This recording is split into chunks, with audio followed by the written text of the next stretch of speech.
and that is the notion that we make decisions about only three things.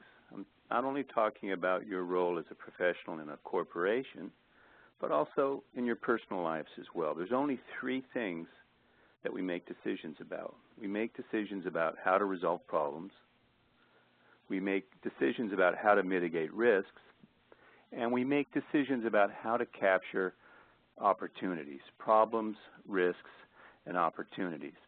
And at any point in time, you have a set of these that face you, again, in your personal life or your professional life, which leads us to what we call the PRO dilemma, PRO being an acronym for problems, risks, opportunities. And the question is, which of these at this point in time should you be devoting effort to, investment and action to? As you know, if being in organizations and in personal life as well, typically what gets managed most are problems, things that pop up, need to be addressed. Risks, on the other hand, gets a bit of a short shrift on this, and there's a number of reasons why that's the case, and we'll talk about that as well. And opportunities, from an organizational perspective, it's usually those who have kind of the best spin or sales pitch can get opportunities funded. But the fact is, at any point in time, you have all three of these on your table, and they should be thought of collectively, and that's what we mean by pro-enterprise management. So I'd like to think about a day in the life, call it a day in the life of a corporate decision maker. And again, you have a whole set of these that you're looking at. Think about coming into the office, you've got a set of meetings, and I'm going to talk through those meetings really carefully. You have an 8 o'clock meeting, you got in a little early, you've got your cup of Starbucks, probably a venti, sitting in your office. Somebody taps on your door before 8, it's about 7:45, and says, hey boss, I'd like to talk to you a minute about what's going on with this potential stock out we may have resulting from a delayed tech transfer, and would like to talk about how we might get about that risk. And this person comes in, sits down at your desk, and with a set of different maybe measures or analyses or whatever, kind of makes an argument for why we should throw a little more investment and action towards the mitigation of this risk. And then your day starts, and there's at 8:30 you've got another meeting, and the topics improve clinical trial supply forecasting. This happens to be your Six Sigma folks come in, lay out this possibility of how we might be able to get some cost savings through this particular project. That would be an opportunity. 9:30 you have another meeting. Just got some breaking news on your product. I'll call it product C. You had some good phase 2 trial results, but the FDA basically has just put a clinical hold due to some safety issues that emerged during some of the phase 3 work. And now we're in a scramble. We already have, there's actually a, an targeted approval date that we're working towards, and that's just got thrown out the window. And we need to resolve this problem. Again, it's another request for resources. What we're seeing is folks are coming in more or less with their hand out saying, hey, we need some more resources. Day continues, maybe it's 10:30. We're about this time of year. It's maybe end of the third quarter, and we're saying, hey, we're below on the sales. Our sales forecast, we're not hitting it for this product. Let's call it product Q. We think we could open up and maybe have some kind of a multi-channel marketing campaign, try to pick up some of those sales that we're dropping off and not getting. Again, it's a request for resources. Day continues, and we have another issue with our NDA safety database on a product. We started off, we actually had the MDs were doing the encoding. It's been inconsistent. Now we're stuck with the issue of, gosh, are we going to have an approval issue? Should we redo that work? What should we do? Another request for resources. And to round this out, we actually have been working towards shifting from glass vials and syringes to plastic. We're worried about that. Many of you know this is a big deal issue we're facing in industry. The question isn't to pursue that, but whether or not we should expedite it. Now, you could fill this in with your own problems, risks, or opportunities, but you get the idea. You've got a lot of different things on the table. And the question is, how is it that you prioritize those things? How do we think about this from a best value perspective from your business?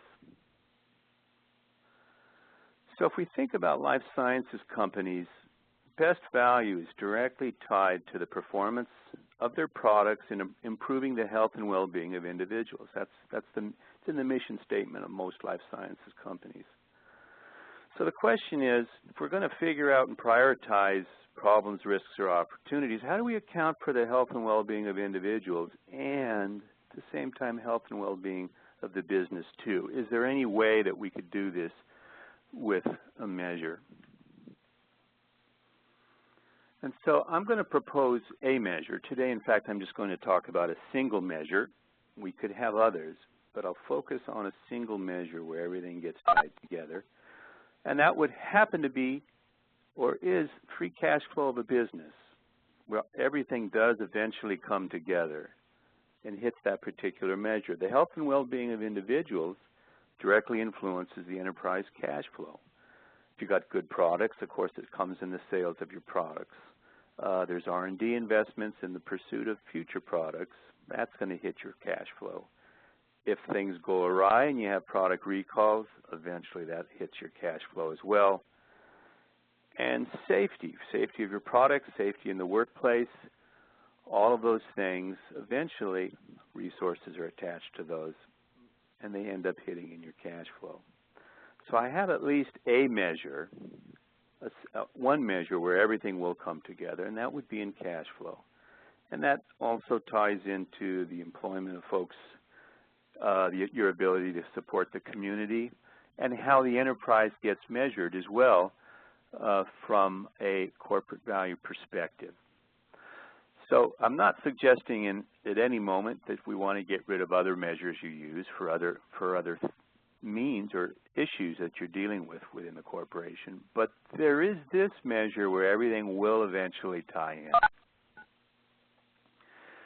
And if you think about our friends from Balanced Scorecard, Robert Kaplan, David Norton, I really like their statement, what you measure is what you get. So what we'd really like is all this to work out at some point through cash flow. So just for a moment, let me suggest I have a measure, and I'll define it later. And I've got a lot of numbers up here. But just for a moment, if we think about something I'll call investment productivity, some measure of the value that we're getting in return for spending on problems, risks, or opportunities, would get, suppose we had that, we could rank order those 6 issues or pro items based on that. And then at some point, we could look at how much we're actually spending in a cumulative manner, adding up those spends.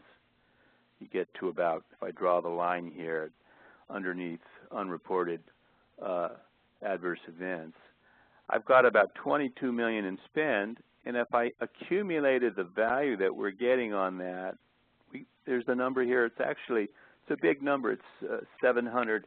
These are in thousands of dollars is the units. So that's $738 million. So if for a moment you could say we had a way to prioritizing these, counting all things considered, that'd be great. We could actually figure out a budget and what we're getting in return for that. Well, if I think about how that would look graphically, you get this nice diminishing return curves. I've got the same table down here at the bottom, but now what we're doing on the horizontal axis is we're just adding up these spends based on the order of their productivity. So the first one we'd spend on is the stock out resulting from the delayed tech transfer. The second one we'd fund is the clinical hold of the new product and so forth. And you get this nice diminishing return shape curve. If I actually threw in or superimposed the spend, what you'd see is we'd spend about $22 million, $23 million, and that would either create or protect about $740 million. This is the type of thing that resonates with an executive regardless from the source of the pro items we're talking about. We really get a notion, all things considered, where the spend is giving us the best return. So question would be, who has this pro dilemma? And this is a chart that basically anybody with a budget has their own pro portfolio that they're dealing with. Anyone with a budget. So this could be done from the top of the organization all the way down into the bottom or lower down in the organization to plant managers, risk managers, or function managers. Let me just give you a taste of kind of that level of effort that goes into something like this. So let's talk about the stock out resulting from a delayed tech transfer. And here's kind of the thumbnail story here. There's concern over the CMO's ability to complete the tech transfer on schedule. We're dealing with a CMO, contract manufacturer. We've already built up the usual safety stock into the tech transfer plan, but there's been some additional increases in demand for the product, and coupled with a delayed tech transfer, we could end up with a stock out. And with that stock out, we could lose potentially some of the customers as well as they shift to a competitor's product. So we got together, a team of subject matter experts, and we're thinking, you know, how likely is that we might get into this scenario of a stock out next year? And we're thinking, you know, it's something around the tune 40, maybe 50% chance that we'll get into that scenario. And if we do get in the scenario with the stock out, again, we could lose up to 6 months of sales and potentially up to half of our customers indefinitely. A lot of these have range estimates going into these. So the risk mitigation plan, or the request here, the guy knocking on the door of the executive, said, here, I'd like to do something like this. I'd like to hire this outside contractor. It's going to cost us about $300,000 over the next year and a half. Put a man in the plant at the CMO. We'd like to buy some additional equipment, basically get off the production line of the CMO. It's to expedite some of the test batches. These pro items I'm offering you are all things that we've looked at for someone over the last 18 months. And we're even going to build a little more safety stock, another 4 months, which pulls forward some manufacturing costs and add a little more oversight.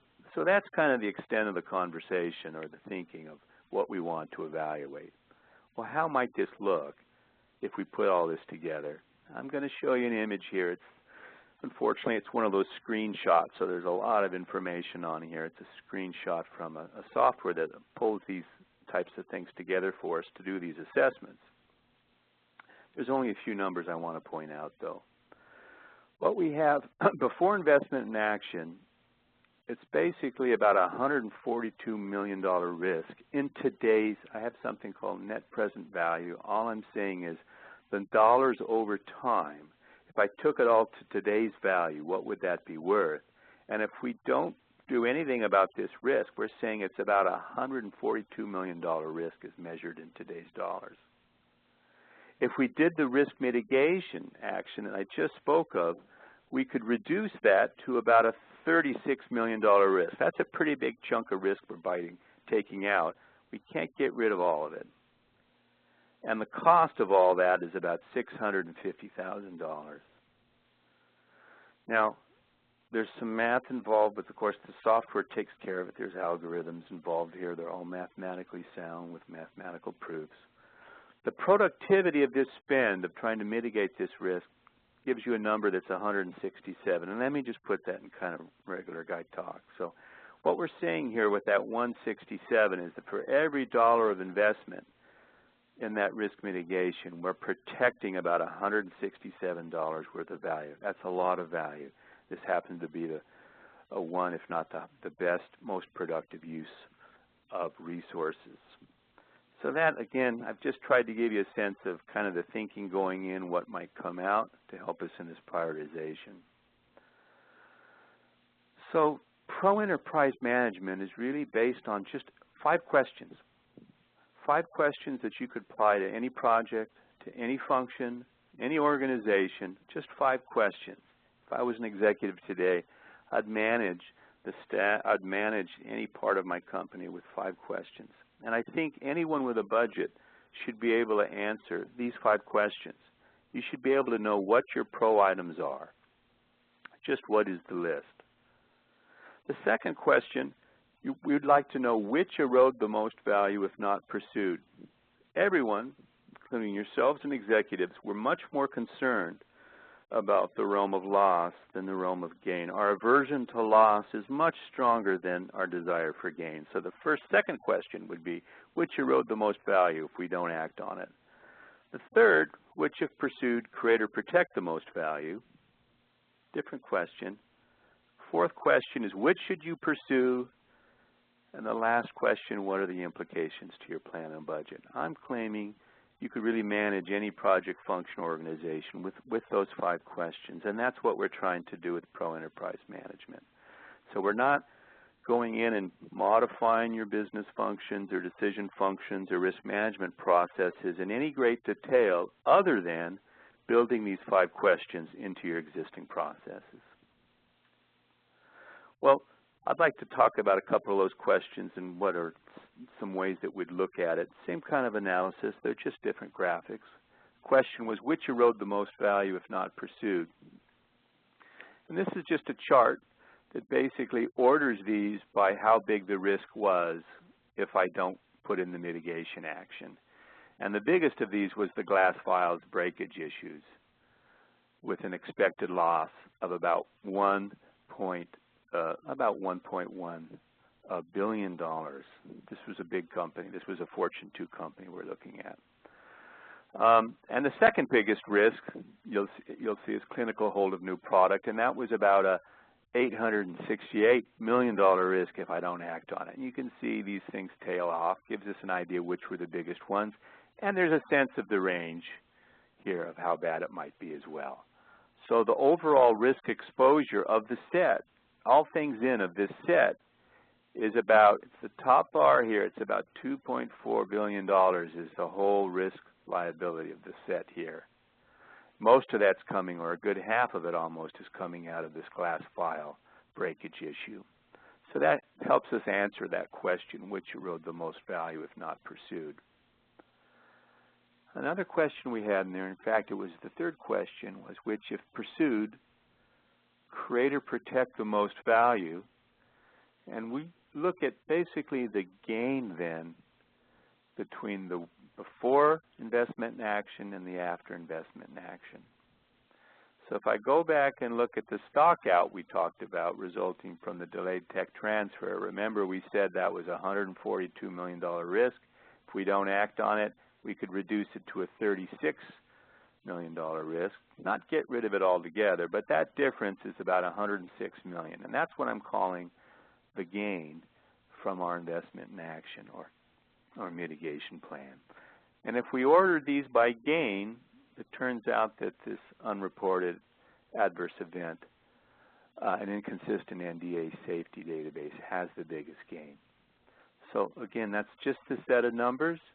If you looked at it from with a graph to help us really let our eye take us to where the key points are, we can see that, again, here's the stock out. We're going from about a $142 million gain down to about a, whatever that was, a $36 million gain. But this is just showing us how far we're moving the needle on these particular problems and risks. And something like the glass vials here, which had a very big risk liability, or we can shave off some, but not a lot. And there's a story behind that as well. So again, a lot of numbers and graphs, but this is just to help us. All we're trying to do is draw graphical images to support the 5 questions we had for Pro Enterprise Management. So in this particular one, again, the one with the biggest gain was about a $325 million gain, and that's a gain that's protected value. The fourth question we had was which should I pursue, and I'm just back to the first graph we started with, kind of that graph to help us prioritize here. And again, we've just done this from this financial measure here as well of free cash flow. So in summary, what we've talked about is that you make decisions about 3 things: problems, risks, and opportunities. The pro dilemma is at any point in time, which are the ones that you should be focusing on? I've suggested that it really boils down to being able to answer these 5 questions. In these 5 questions, what we do is integrate the questions into your risk management processes or other business processes where there's decisions about resolving risks, resolving problems, mitigating risks, or capturing opportunities. We've tied it all into a financial measure that allows, no matter what happens, it eventually gets into that measure, which is free cash flow. There's other measures we can add as well, but with our short time here, that's what we wanted to introduce to you, keeping in mind PRO items are problems, risks, and opportunities. Tita, I think that's everything I'd like to offer. Right. Yeah, thank you so much, Brian. That was great. That was really great. Yeah, we are actually coming close to our Q&A session, so we'd like to get started and move forward to open it up for you guys to ask our presenter, Brian, some questions that he has about Pro Enterprise Management. You should have a Q&A box on the right-hand side of your screen, and you can enter in some questions there. It looks like we had a few come in. The first one actually was, what areas of business can this be applied to within a company?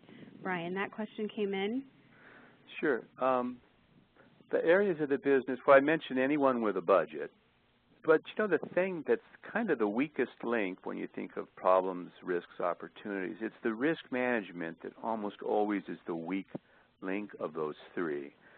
So I think we're often involved with the risk management processes within the company, and it could be supply chain, a common one, or operational risk.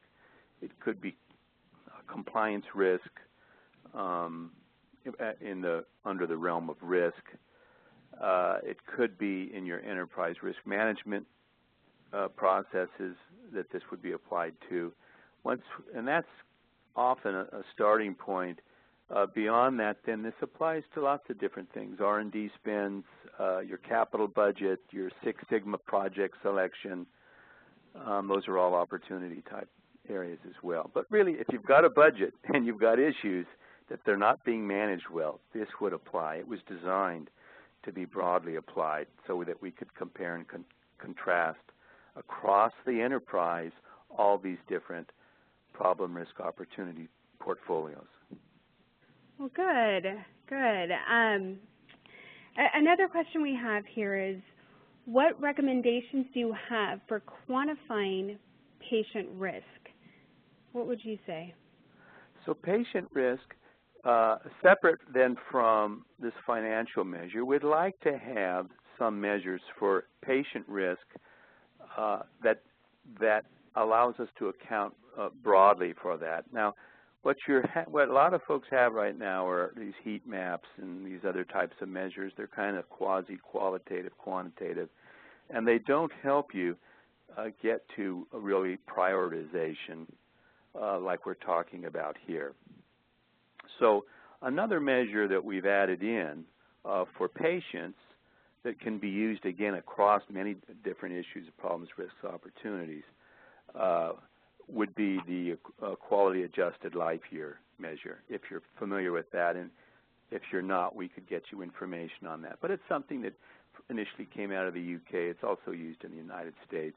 It's a very good measure that supports and stacks up well with what I've talked about today. All right. And like Brian mentioned, if you have any follow-up questions, please email them to webinars@entray.com. It looks like we have another question. It says, it appears you're assessing MPV. What could be the impact on future value, and how would that affect the decision-making process?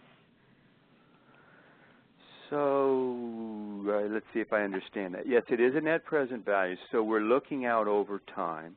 We usually look out about 10 years. That's about as much appetite as executives have. What happens within 10 years? So And if we need to look out beyond that, of course, there are ways in which we can do that and still pull it back into this measure of a net present value. So again, we're looking at all sources of value and cost, all, and then we do track that into its impact into cash flow. And there's a very, I'll say, standard and rigorous way that we can do that. And so we're finally just haggling about the time horizon, which is adjustable as well. I hope I answered the question on that. All right. And another one. If you're dealing with a huge organization where the circle of influence can expand between local and global, also you have a quality risk and a business risk as a part of an integrated risk, from your experience, where did you see the most effective way to start? That's a great question.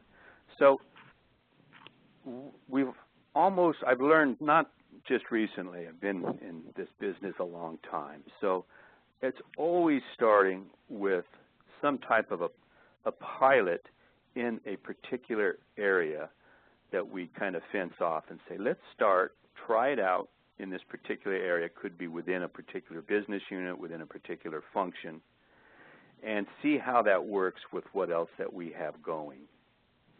And with the pilot, learn what is the best way to try to use this more broadly then, and the path to broader use as well. So I'd never start with something large. I'd start with something small. All the organizations have a lot of things already in place, and they're very good things, mature things in place. So again, something we've learned is we don't want to upset that. We want to simply try to integrate into that. And that's why we have the 5-question notion, is we just look to see, can we answer the questions, and then how do we kind of surgically change things so that we can and integrate this in. Do it in the small, demonstrate it, learn, and then say what would be the next step in trying to use this more broadly. Okay, great. You had touched on this earlier, and one of our attendees is mentioning that they're currently using risk heat maps, and like I said, you mentioned it earlier. So how does this approach compare? So how would you compare it? Well, I realize that the heat maps are all everywhere, and they're required. I mean, they're suggested by the FDA as well, and the FDA recognizes as well they're not very useful for prioritization type things. You kind of get these beehives of assessments where everything kind of sticks together, and then if it doesn't quite make sense to you, you modify it till it does. So what we've done is, where those are used, is we've more or less left those in place as long as the folks in the organization believe they're getting value of this. But this is something we do alongside next to that to help with the prioritization. And it hasn't been worked out well how this would either replace or integrate with that. And I'm not trying to do that either. They're really different approaches. So we basically run them in parallel as long as the folks in the organization prefer to do that. Okay.